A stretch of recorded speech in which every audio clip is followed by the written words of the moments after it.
Hey, what's up everybody? Welcome back. This is Usama here, and in this video we will be learning how to set up a personal booking calendar for one-to-one meetings using HighLevel. So on my screen, you can see a personal booking calendar that I've already created, and it offers slots to people who want to learn French, and they can easily book it with a single host. And this type of calendar is usually helpful where you're doing one-on-one meetings, either virtually or even physically. If you want to type in an address where you would want that meeting to happen, you can still use this personal booking calendar. So let's jump into our sub account and see how we can set it up. All right, once you are in your HighLevel sub account, head over to calendars and then click on calendar settings. And then click on create calendar, and here you'll find personal booking. So just click on that. So we'll give it a name here first, and then you can also add a description here. So let me just paste that. And by default, you'll see that the team member would already be added, and HighLevel decides it based on who is creating the calendar. So if I was creating the calendar, you'll see that it automatically populated me as the team member or as the host for this calendar. But if you want to change that, you can easily delete this one and then select another team member from your staff. Then we'll scroll down and set up a custom URL for the calendar. So let's just paste that, and then for the meeting duration, I'm going to keep it at 30 minutes. So you can choose whichever suits you. And then for general availability, you can customize it. So let's say we want to do Mondays to Thursdays. We can take off Friday from here, and these will be the generic timings. And then if you want to accept payments for this type of calendar, you can easily enable it and then type in the amount in the description. That's completely up to you. And in order for this to work, you need to have a payment gateway or provider connected like Stripe or PayPal. So I'll just disable it for now, and then we're going to head over to advanced settings to have a look into some more settings. All right, once it has opened up, the first thing we have is meeting details, where you can attach a logo if you want, and we already have the name and description pre-populated since we already did that in the first step. And then we have the group. So if you have a group set up or folders, you can categorize your calendars better if you want to show them under a group. Right now, we're just going to skip that. And then we have the custom URL here, so you can customize it. This is already pre-filled as per the last step. And then we have the meeting invite title. Now, as you can see, it says that this is the title for the calendar event. So once somebody makes a booking, they get an option to add this meeting as a reminder to their calendar, right? So once they add that appointment to their calendar, this is the title they will see. So right now it says contact.name, so it will definitely say their name, but it would just say that. So it's always a good idea to put something here which jogs their memory as they're booking for a French lesson. So we can type in something like French class for 30 minutes or something. So this is what they will see on their calendar. And if they have a very busy schedule, it's always good to have some description in there so they can know that they have a French class coming up. So once this is done, here you'll get an option to select a team member. So you can change that here easily as well. So let's say I don't want this person here. I can select myself. And then if you scroll down a little bit, we'll see an option to add a meeting location. Now, the personal booking calendar does support the physical address as well as the virtual ones. As you can see, we have Zoom, Google Meet in there, or even the phone number. So if you select the full address, it already pre-populates the system field that it fetches from the sub account's location. But if you want to change that, you can override it here easily. In this case, we're going to do a Google Meet or Zoom. So I have selected Zoom here. Now, this is a native integration that HighLevel offers with Zoom, so it will automatically generate a link and send to the customer. We can also integrate another location. So let's say somebody prefers Google Meet. What we can do is add another location. So we already have Zoom connected, and now we can also do Google Meet. So this is really cool. They can choose the one that they prefer, and then based on that, the meeting will be booked. So let's have Zoom and Google Meet both available here as our locations. And then we're going to head over to availability, which is the second step in the calendar. Now here we have general availability, so you can easily customize it based on your availability, and you can also add in custom events or add breaks if you prefer. I'm just going to remove that from here. You also have an option to add date specific hours, so if you're available on certain days outside your weekly routine, or if you're unavailable on holidays or custom days or vacations, you can easily select that by here. So let's say I want to mark myself unavailable on Wednesday. All I have to do is select that and then hit delete here, and it will make me unavailable for that specific day. And once I hit submit, now this setting is saved. And even though I have Wednesdays available, but because of the date specific hour, I'm unavailable on this date, so it will override this setting for that specific Wednesday. Now if I scroll down, we have some more options like look busy settings. So if you want to come across more busy and hide certain slots intentionally, you can enable this and hide a percentage of slots randomly. So I'm just going to take this off for now. And then we have an option for recurring meeting. Now recurring meeting only works when you do not have custom availability set up. So if I remove this, you'll see that the recurring meeting option becomes available again. So if I enable it, we can choose frequency on how many times this appointment would repeat. So if that is the case with you, you can easily enable it. Maybe because some people want to take these lessons on recurring basis. In that case, would really make sense. So that is completely up to you. You can easily decide a frequency that best suits you. You have options like daily, weekly, or monthly, and then you can decide the number of times it should repeat, like 4 to 6. The maximum number we have is 24, so that is the limit.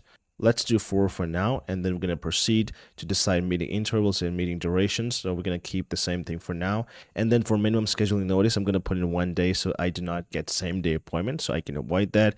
And then for date range is where you give an option to the user that how far can they book in an appointment with you into the future. So if I put in 14, they will only see the next 14 days of availability where they can pick a slot and book an appointment with me. Then we have maximum bookings per day. So let's say we want to do 3 for now. So 3 is maximum that I want to take in 1 day. And then maximum bookings per slot per user. That is 1 by default here. That's fine. And then we have pre-buffer time or post-buffer. So this usually helps when you have a very busy schedule and get meetings back to back. So this is a custom setting that is up to you. You can put in 5 minutes here, or you can even put hours. So these settings are subjective to everybody. Then we're going to head over to forms and payments. And here you can decide what type of form do you want, because as you know, when somebody picks a slot, they also have to give in their information. So by default, we have first name, last name, email, and phone. And if you want to change that out, you can create a custom form inside of HighLevel and then replace it easily. And then if you scroll down, we have pre-populate fields or sticky contacts. This is usually helpful if somebody already has visited your website in the past and they've given information. So if they come back again, it will automatically pre-fill the information and they won't have to type that again. And then we have the consent checkbox. If you want to enable it, you can do so. You can also disable it if you want. And then you also have an option to add guests. So in this case, this is one-on-one class. So I want to disable this option for now.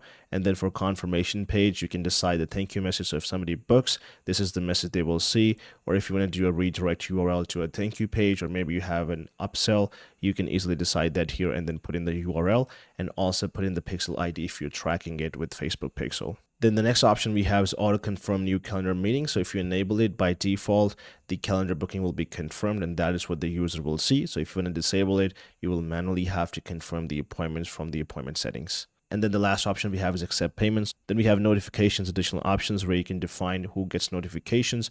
You can enable contact or assigned user, and you can also add in additional emails separated by commas here if you want to notify somebody else in your team or company. So that will be helpful. And then we can also allow Google or Outlook calendar invitations. Then the next option we have is assign contacts to the respective team members each time an appointment is booked. So what this does is if somebody did not have an assigned contact before, and if they book a meeting, they will actually get the host as the assigned user for the contact. And once you select this, there's another option that unlocks, which is skip assigning contact if somebody already has an assigned user. So this is self-explanatory. If somebody already has an assigned user, then the above setting will not come into play. The last setting we have here is cancellation reschedule policy. So if you want to enable rescheduling or cancellation from the customer's end, you can enable this option. And then you can also decide if you want the rescheduling or cancellation option to go away. Let's say that if you want to avoid last minute reschedules or cancellations, you can do 1 hour here. So 1 hour before the meeting, the rescheduling option will go away. And then the same goes for the cancellations as well. So I'll just do that here.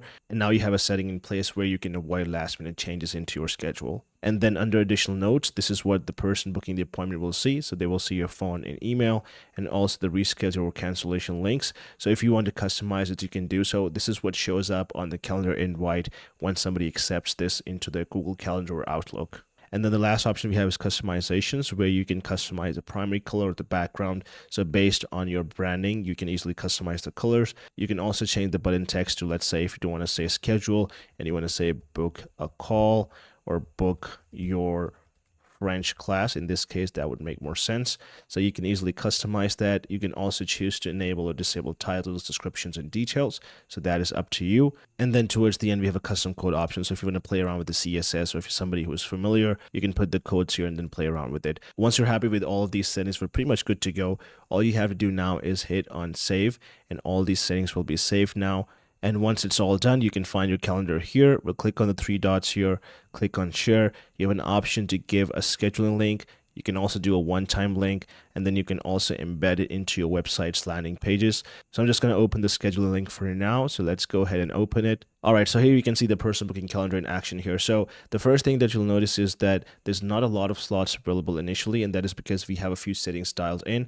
Number one, we're skipping 1 day here because we have 1 day minimum scheduling notice, and then we only allow the next 14 days to be available. So counting all the days from here, and the 14th day will be on Monday, so it's only going to give us the availability within the 14 days, which will be these days that we're left with here. So if I select a date here, let's say the 17th here, then select a time, and then I'll enter in my contact information, and now you'll see we have a preferred location option. And as you saw that we connected 2 locations for this account, the cool part is that now we get an option to choose our preferred locations. If I select Zoom and book the meeting, that would be the location for this meeting. But if I prefer Google Meet, or that is the option I have, I can select that one, then click on this consent box right here, and then book the meeting. And you can see it says book your French class here as we customize the text. So if we select this now, the location that would be saved for this meeting would be Google Meet, which is pretty cool. And within a few seconds, we have our appointment scheduled. All right, so that was a step-by-step guide on how to set up this personal booking calendar in HighLevel. I hope you found some value in this video.